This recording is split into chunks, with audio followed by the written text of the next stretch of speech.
ಅಧ್ಯಾಯ 6 ಸಾರ್ವಜನಿಕ ಆಡಳಿತ ಒಂದು ಪರಿಚಯ. ಈ ಕೆಳಗಿನ ವಾಕ್ಯಗಳಲ್ಲಿ ಖಾಲಿ ಬಿಟ್ಟಿರುವ ಜಾಗಗಳನ್ನು ಭರ್ತಿ ಮಾಡಿ. ಸಾರ್ವಜನಿಕ ಆಡಳಿತದ ಪಿತಾಮಹ ವುಡ್ರೋ ವಿಲ್ಸನ್. ಸಾರ್ವಜನಿಕ ಆಡಳಿತ ಪದವನ್ನು ಪ್ರಪ್ರಥಮ ಬಾರಿಗೆ ಬಳಸಿದವರು ಅಲೆಕ್ಸಾಂಡರ್ ಹ್ಯಾಮಿಲ್ಟನ್. ಕೇಂದ್ರ ಲೋಕಸೇವಾ ಆಯೋಗದ ಸದಸ್ಯರನ್ನು ರಾಷ್ಟ್ರಪತಿ ನೇಮಕ ಮಾಡುತ್ತಾರೆ. ಸಂವಿಧಾನದ 315ರಿಂದ 323ನೇ ವಿಧಿಯು ರಾಜ್ಯ ಲೋಕಸೇವಾ ಆಯೋಗದ ಕುರಿತು ತಿಳಿಸುತ್ತದೆ. ಕೆಲವೊಮ್ಮೆ ಪಠ್ಯಪುಸ್ತಕಗಳು ಕೇವಲ 315ನೇ ವಿಧಿಯನ್ನು ಉಲ್ಲೇಖಿಸುತ್ತವೆ, ಆದರೆ ಸಂಪೂರ್ಣ ವ್ಯಾಪ್ತಿ 315ರಿಂದ 323ರಲ್ಲಿ ಬರುತ್ತದೆ. ಸಾರ್ವಜನಿಕ ಆಡಳಿತವು ಪ್ರಸ್ತುತ ಅತ್ಯಗತ್ಯವಾಗಿದೆ. ಚರ್ಚಿಸಿ. ಸಾರ್ವಜನಿಕ ಆಡಳಿತವು ಸರ್ಕಾರದ ಒಂದು ಅಡಿಪಾಯದ ಸ್ತಂಭವಾಗಿದೆ. ಸಾರ್ವಜನಿಕ ನೀತಿಗಳನ್ನು ಜಾರಿಗೊಳಿಸಲು ಆಡಳಿತಾತ್ಮಕ ಯಂತ್ರವು ಅತ್ಯಗತ್ಯವಾಗಿದೆ. ಸಾರ್ವಜನಿಕ ಆಡಳಿತವು ಸಾರ್ವಜನಿಕ ಹಿತಾಸಕ್ತಿಗಳನ್ನು ರಕ್ಷಿಸಲು ಸೇವೆ ಸಲ್ಲಿಸುತ್ತದೆ.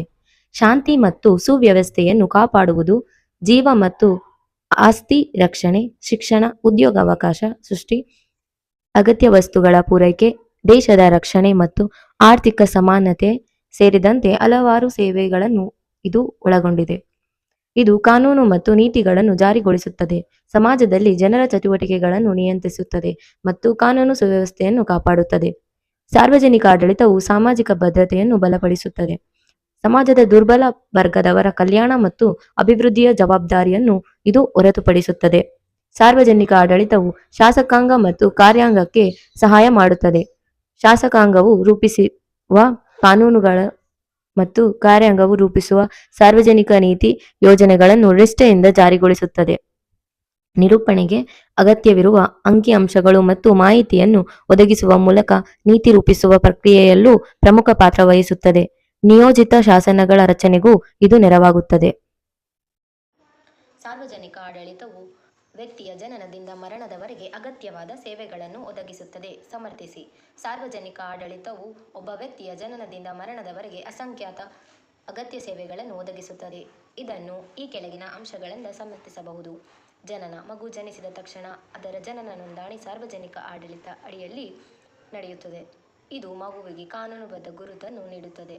ಶಿಕ್ಷಣ. ಮಕ್ಕಳಿಗೆ ಪ್ರಾಥಮಿಕ ಶಿಕ್ಷಣದಿಂದ ಉನ್ನತ ಶಿಕ್ಷಣದವರೆಗೆ ಸರ್ಕಾರಿ ಶಾಲೆಗಳು ಮತ್ತು ಕಾಲೇಜುಗಳು, ಪಠ್ಯಕ್ರಮ ನಿಗದಿ, ಪರೀಕ್ಷೆಗಳ ನಿರ್ವಹಣೆ ಎಲ್ಲವೂ ಸಾರ್ವಜನಿಕ ಆಡಳಿತದ ವ್ಯಾಪ್ತಿಯಲ್ಲಿ ಬರುತ್ತದೆ. ಆರೋಗ್ಯ. ಸರ್ಕಾರಿ ಆಸ್ಪತ್ರೆಗಳು, ಪ್ರಾಥಮಿಕ ಆರೋಗ್ಯ ಕೇಂದ್ರಗಳು, ಲಸಿಕೆ ಕಾರ್ಯಕ್ರಮಗಳು, ಸಾಂಕ್ರಾಮಿಕ ರೋಗಗಳ ನಿಯಂತ್ರಣ ಇತ್ಯಾದಿ ಆರೋಗ್ಯ ಸೇವೆಗಳನ್ನು ಸಾರ್ವಜನಿಕ ಆಡಳಿತ ಒದಗಿಸುತ್ತದೆ. ಆಹಾರ ಮತ್ತು ಭದ್ರತೆ.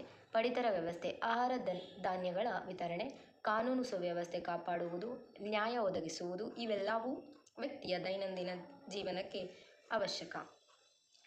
ಮೂಲಸೌಕರ್ಯ. ರಸ್ತೆಗಳು, ಸಾರಿಗೆ, ಕುಡಿಯುವ ನೀರು, ವಿದ್ಯುತ್, ಒಳಚರಂಡಿ, ನೈರ್ಮಲ್ಯ, ಸಂಪರ್ಕ ಸಾಧನಗಳಂತಹ ಸೌಲಭ್ಯಗಳನ್ನು ಸಾರ್ವಜನಿಕ ಆಡಳಿತವು ಯೋಜಿಸಿ, ನಿರ್ಮಿಸಿ, ನಿರ್ವಹಿಸುತ್ತದೆ. ಉದ್ಯೋಗ ಮತ್ತು ಆದಾಯ. ಸರ್ಕಾರಿ ಉದ್ಯೋಗಗಳು, ನಿರುದ್ಯೋಗ ಭತ್ಯೆ, ವೃದ್ಧಾಪ್ಯವೇತನ, ಪಿಂಚಣಿ ಯೋಜನೆಗಳು, ಬಡತನ ರೇಖೆಗಿಂತ ಕೆಳಗಿರುವವರಿಗೆ ಸಹಾಯ ಇಂತಹ ಆರ್ಥಿಕ ನೆರವುಗಳನ್ನು ಸಾರ್ವಜನಿಕ ಆಡಳಿತದ ಮೂಲಕ ಒದಗಿಸಲಾಗುತ್ತದೆ. ಮರಣ. ವ್ಯಕ್ತಿಯ ಮರಣದ ನಂತರ ಮರಣ ನೋಂದಣಿ, ಡೆತ್ ರಿಜಿಸ್ಟ್ರೇಷನ್, ಆಸ್ತಿ ವರ್ಗಾವಣೆ, ಪಿಂಚಣಿ ಇತ್ಯಾದಿ ಕಾರ್ಯಗಳನ್ನು ಸಾರ್ವಜನಿಕ ಆಡಳಿತದ ವ್ಯಾಪ್ತಿಯ. ನೇಮಕಾತಿಯ ವಿಧಗಳ ಕುರಿತು ವಿವರಿಸಿ. ಸಾರ್ವಜನಿಕ ಆಡಳಿತದಲ್ಲಿ ಸಿಬ್ಬಂದಿಯನ್ನು ಆಯ್ಕೆ ಮಾಡುವ ಪ್ರಕ್ರಿಯೆಯನ್ನು ನೇಮಕಾತಿ ಎನ್ನುತ್ತಾರೆ. ನೇಮಕಾತಿಯು 2 ಮುಖ್ಯ ವಿಧಗಳನ್ನು ಹೊಂದಿದೆ. ನೇರ ನೇಮಕಾತಿ. ಇಲ್ಲಿ ಹುದ್ದೆಗಳಿಗೆ ಅರ್ಹ ಅಭ್ಯರ್ಥಿಗಳನ್ನು ನೇರವಾಗಿ ಸ್ಪರ್ಧಾತ್ಮಕ ಪರೀಕ್ಷೆಗಳು, ಸಂದರ್ಶನಗಳು ಅಥವಾ ಎರಡರ ಮೂಲಕ ಆಯ್ಕೆ ಮಾಡಲಾಗುತ್ತದೆ. ಸಾರ್ವಜನಿಕರಿಗೆ ಮುಕ್ತ ಅವಕಾಶ ನೀಡಲಾಗುತ್ತದೆ. ಉದಾಹರಣೆ UPSC ಅಥವಾ SDA ನಂತಹ ಸಂಸ್ಥೆಗಳು ನಡೆಸುವ ಪರೀಕ್ಷೆಗಳ ಮೂಲಕ IAS, KAS ಅಥವಾ SDA ಹುದ್ದೆಗಳಿಗೆ ನೇಮಕಾತಿ. ಅನುಕೂಲಗಳು. ಹೊಸ ಪ್ರತಿಭೆಗಳು ಮತ್ತು ಕೌಶಲ್ಯಗಳು ಸಂಸ್ಥೆಗೆ ಸೇರುತ್ತವೆ. ಪಾರದರ್ಶಕತೆ ಹೆಚ್ಚುತ್ತದೆ. ಹೆಚ್ಚಿನ ಸಂಖ್ಯೆಯ ಅಭ್ಯರ್ಥಿಗಳಿಂದ ಉತ್ತಮರನ್ನು ಆಯ್ಕೆ ಮಾಡಬಹುದು. ಅನಾನುಕೂಲಗಳು. ನೇಮಕಾತಿ ಪ್ರಕ್ರಿಯೆ ಹೆಚ್ಚು ಸಮಯ ತೆಗೆದುಕೊಳ್ಳುತ್ತದೆ. ಹೊಸಬರಿಗೆ ಸಂಸ್ಥೆಯ ಬಗ್ಗೆ ತಿಳಿಯಲು ತರಬೇತಿ ಅಗತ್ಯ. ಬಡ್ತಿಯ ಮೂಲಕ ನೇಮಕಾತಿ. ಸಂಸ್ಥೆಯೊಳಗಿನ ಕೆಳಮಟ್ಟದ ಹುದ್ದೆಗಳಲ್ಲಿರುವ ನೌಕರರನ್ನು ಅವರ ಕಾರ್ಯಕ್ಷಮತೆ, ಅನುಭವ ಮತ್ತು ಅರ್ಹತೆಯ ಆಧಾರದ ಮೇಲೆ ಉನ್ನತ ಹುದ್ದೆಗಳಿಗೆ ಬಡ್ತಿ ನೀಡಲಾಗುತ್ತದೆ. ಇಲ್ಲಿ ಹೊರಗಿನಿಂದ ಹೊಸಬರನ್ನು ನೇಮಕ ಮಾಡುವುದಿಲ್ಲ. ಉದಾಹರಣೆ, ಕ್ಲರ್ಕ್ನಿಂದ ಸಹಾಯಕ ನಿರ್ದೇಶಕರಾಗಿ ಬಡ್ತಿ ಪಡೆಯುವುದು. ಅನುಕೂಲಗಳು: ನೌಕರರಿಗೆ ಪ್ರೇರಣೆ ನೀಡುತ್ತದೆ. ಸಂಸ್ಥೆಯ ಬಗ್ಗೆ ಈಗಾಗಲೇ ತಿಳಿದಿರುವವರನ್ನು ನೇಮಿಸುವುದರಿಂದ ತರಬೇತಿ ವೆಚ್ಚ ಕಡಿಮೆಯಾಗುತ್ತದೆ, ನಿಷ್ಠೆ ಹೆಚ್ಚುತ್ತದೆ. ಅನಾನುಕೂಲಗಳು: ಹೊಸ ಪ್ರತಿಭೆಗಳಿಗೆ ಅವಕಾಶ ಸಿಗುವುದು ಕಡಿಮೆ, ಸಂಸ್ಥೆಯಲ್ಲಿ ಜಡತ್ವ ಉಂಟಾಗಬಹುದು. ಕಾನೂನು ಸುವ್ಯವಸ್ಥೆಯ ನಿರ್ವಹಣೆಯಲ್ಲಿ ರಾಜ್ಯದ ಪಾತ್ರವೇನು? ವಿವರಿಸಿ. ಕಾನೂನು ಸುವ್ಯವಸ್ಥೆಯ ನಿರ್ವಹಣೆಯು ರಾಜ್ಯದ ಅತ್ಯಂತ ಮೂಲಭೂತ ಮತ್ತು ಪ್ರಮುಖ ಕಾರ್ಯಗಳಲ್ಲಿ ಒಂದಾಗಿದೆ. ಇದರ ಪ್ರಮುಖ ಪಾತ್ರಗಳು ಹೀಗಿವೆ. ನಾಗರಿಕ ರಕ್ಷಣೆ: ರಾಜ್ಯವು ತನ್ನ ಪ್ರಜೆಗಳ ಜೀವ, ಆಸ್ತಿ ಮತ್ತು ಹಕ್ಕುಗಳನ್ನು ರಕ್ಷಿಸುವ ಜವಾಬ್ದಾರಿಯನ್ನು ಹೊಂದಿದೆ.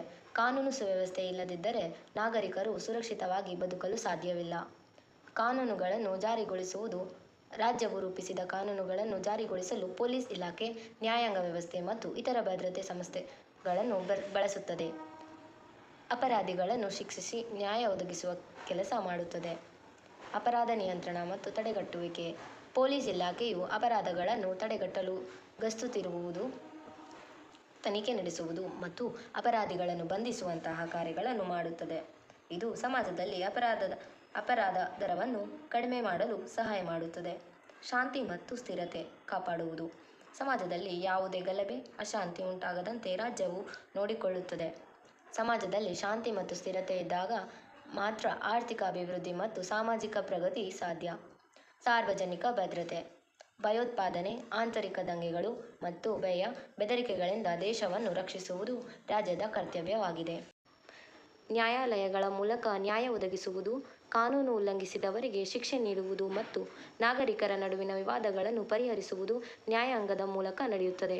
ಇದು ನ್ಯಾಯ ಮತ್ತು ಸಮಾನತೆಯನ್ನು ಖಾತ್ರಿಪಡಿಸುತ್ತದೆ.